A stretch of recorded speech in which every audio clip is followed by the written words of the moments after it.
Good morning, everyone. I hope you are doing well and have had an opportunity to try out some of your knit patterns and make some rectangle shapes and do some fun things. I'm going to be talking to you this week about things that are going to work well for you to consider as gifts. Now, remember, on Friday, I showed you a little sample, and I have turned that sample rectangle into a little tote. And it has just a light little lining in it and a little pocket. You see the pocket there. And it just makes a wonderful use of your patterns, checking out your patterns to make sure that they're what you want them to be. It has a nice surface texture to it and lots of interesting colors. Doesn't snag, so I've already checked it. So if we're going to carry it as a tote, I want to be sure that nothing is snagging on it. So as I have checked, I haven't snagged it on anything. And so not that it couldn't happen, but sometimes those are important factors to bring into play when you are making a gift for someone. You want them to be able to continue to use it and enjoy it over time. Now the little top that I am wearing is just the same as the orange that I was showing you last week that had the inset for the waistline. And this is a variegated, has a slight little texture to it, is a rayon blend, and I have done just my regular short sleeve, straight up and down, except for the pull in at the waist. And this one has a straight skirt. So I'm going to try to demonstrate a couple of the different features of the skirt. See, this is the hem. That's the way that it looks when the hem is done and started. And this one is sewn together, the two rectangles. Remember, we're talking about rectangles here because they're the easiest for you to get started with. This is sewn together on my sewing machine, and this has a casing that turns back, and this also then gives me elastic. So the elastic for the skirt waistband, and also if you needed to, you could put elastic in the waist area if it was. Now this particular net is coming in very, very nicely at my waist, but at any time, if I ever needed to, I could always add a slight amount of elastic, just like I have done here for the casing for the waistband. Now this is done on my pass-up, and it is an NEX. The EX side is what I have as the public side, and the N side is what I have as the private side. It could actually be either one. It just depends on what you personally like. I happen to like that EX on the front, which most people know as a fisherman's or half fisherman's rib when you do the N and EX. But you can practice on your machine and see what will give you. Look at your fisherman's rib patterns and see what they will give you in terms of a piece of fabric. Now, when you give a gift as a knit garment, or you're going to be selling your items, in this particular one, I could sell them separately. People could buy the top and pick whatever skirt that would fit them. Sometimes that's an ideal way to do that because there's often such a change in sizing from the top to the bottom of different people. And to sell them as a set sometimes isn't always very practical because one or the other of the items may or may not fit them properly. So just knit up your items. So you have all your little short sweaters. You have all your skirts if you choose to do something along the line of what I'm talking about today. Do your regular cast on, do your crochet cast off, and you have in very short order a very beautiful item that is available for sale for your people. Now, when you are selling them, put one on a mannequin inside your booth so people see what it looks like. Put your jewelry on it. Be sure, again, that you sell them a small swatch of your fabric so they can check their jewelry to make sure it doesn't snag, and that way they won't ruin their sweater. If the jewelry does snag, then sometimes after you made the snag, it may or may not be easy to correct. So a small swatch, maybe a 4x4, that you explain to them check any jewelry that you might want to wear with your knitwear so that you are sure that it won't snag your knit, and then know that you'll be able to wear that jewelry in confidence so that you won't ruin your top as you're going about your business. Now, some people wear jewelry and some don't. It really is not a matter one way or the other, but there are a lot of times jewelry pieces, rings and necklaces snag. And so you want to be sure that you offer them a test piece, just a small 4x4, a test piece of your knit so that they can check it out. They can also then use that test piece to put it through whatever process they want to do, whether if you've given the machine washable instructions, they could run it through their washer and dryer at the temperature that you've recommended and make sure that it still measures 4x4 when it comes out of the dryer.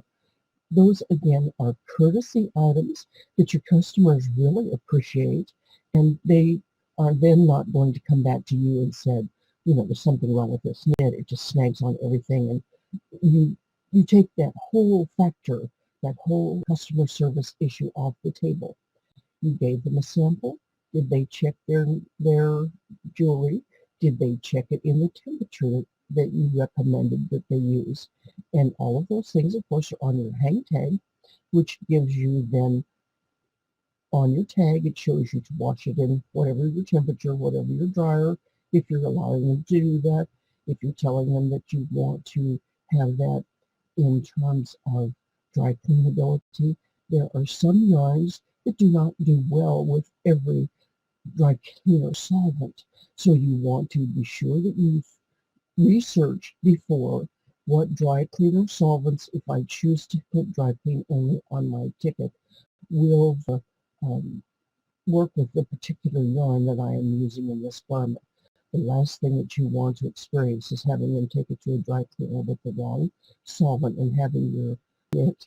I have seen some I've seen some pretty unique garments come back that part or much of the garment just dissolved because the dry cleaner solvent was incorrect. So we learn from all of these things. I'm just trying to get you to understand that you want to be proactive in doing this if you want to have a garment that you're going to be selling, wherever that is, at a store, at a show, wherever those places are. I particularly find that for me, because I wear knits all the time, I'm more alert to not being around things that could cause snags, and I'm being more careful of what I'm doing as I'm wearing my item. But not all people are that caring of their clothing, so you want to just provide every possible way that you can to assist them to wear and enjoy.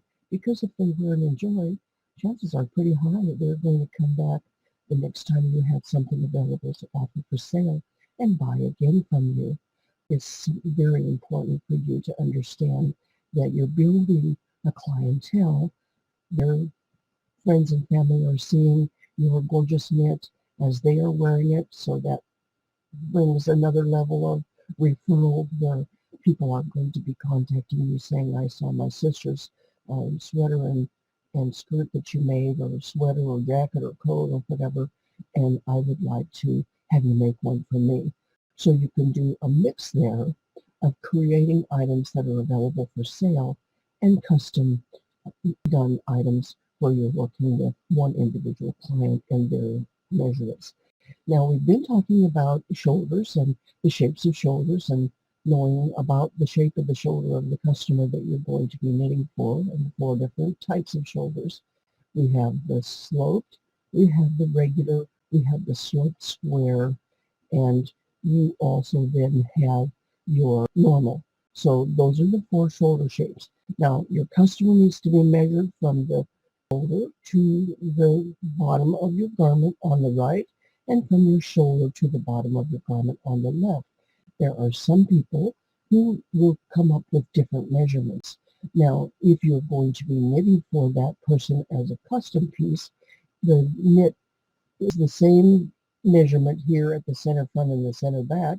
This just might be one set of measurements, and this just might be another set of measurements. But you do want to be sure that you are measuring your customer to be sure that you are giving them the best of all. There are actually 28 measurements that you need to take, and I have those available. You're welcome to research on my site and get those for yourself if you choose to. You can then have a person that you would be knitting for accommodated. One of my customers was 17 inches from the shoulder to the waist on her left side and 15 inches from the shoulder to her waist on her right side. Now, when I finished the garment, it fit so beautifully.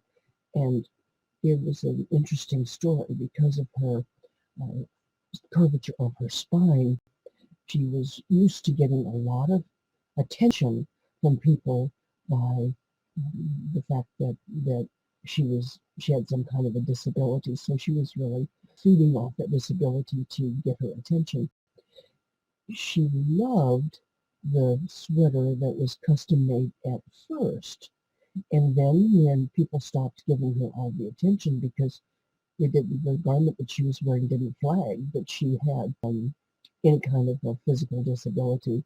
Unfortunately, she went back to wearing clothing that she was not having fit well, just simply because she was getting too much attention with from other people and too many parties and for you and all that kind of stuff. And instead of wearing something that fit her absolutely beautiful, the garment fit her absolutely beautiful. She was just gorgeous in it. And as I said, you can't always accommodate people who have those attachments to what their body issues, I'll call them issues, because they're not really problems.